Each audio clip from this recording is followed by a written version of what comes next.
my name is Laura Strenk, and I am a speech-language pathologist here at Emerge Pediatric Therapy.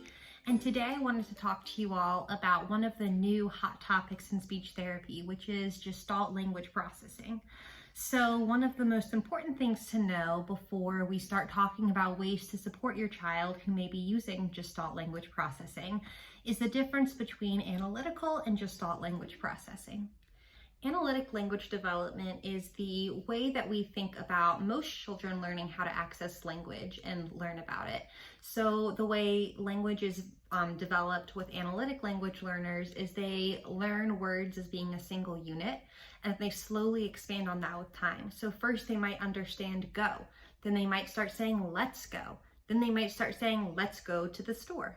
Gestalt language learners often learn language where an entire script or chunk or sentence is learned as carrying one set of meaning. So this often presents as scripting or echolalia in some of our kids. So they might learn, let's go to the store, and that means let's go.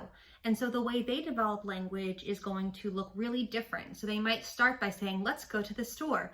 Then they might start changing out one part of that to say, let's go to Emerge, let's go home. And then you'll see them gradually start using those chunks of language in more flexible ways. Lots of children are Gestalt language processors, and lots of children are maybe both analytic and Gestalt language processors. So it's really important that we take bits and pieces of what we know about how your child is developing language and support them in that growth. So often what Gestalt language processing looks like in younger children especially is jargoning or echolalia or scripting. And so your child might be saying a line that they heard from a movie over and over again, which is really common, particularly in autistic children. And so it's our job as the people who are supporting your children to figure out what those scripts mean.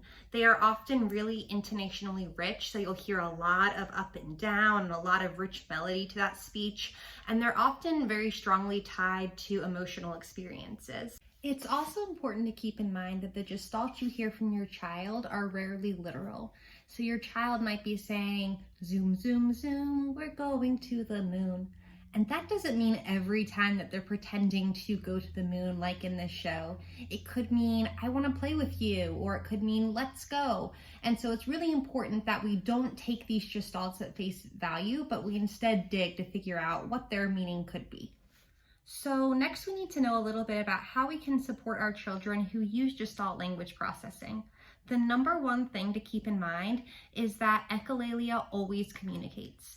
Every time you hear your child scripting or jargoning, there is communicative intent.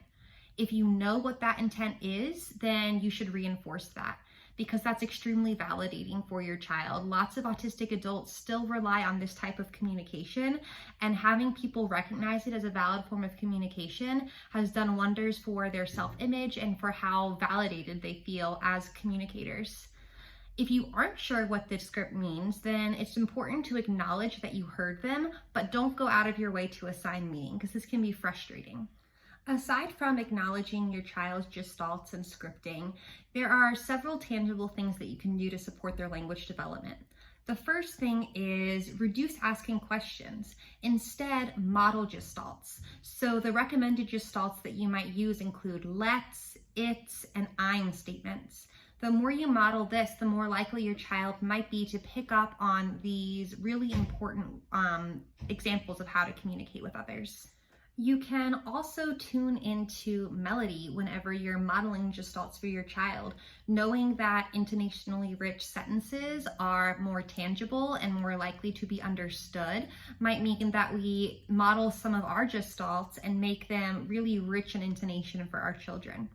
It's also important to remember that these scripts are often deeply tied to emotion. So if you do the detective work, then it may give you really important clues as to your child's regulatory state on whatever their scripting is. One more thing you can do is start keeping a dictionary of your child's gestalts. That way, your speech therapist, your child's teacher, other members of your family can refer to that and know exactly what your child is communicating when they're using these different forms of communication.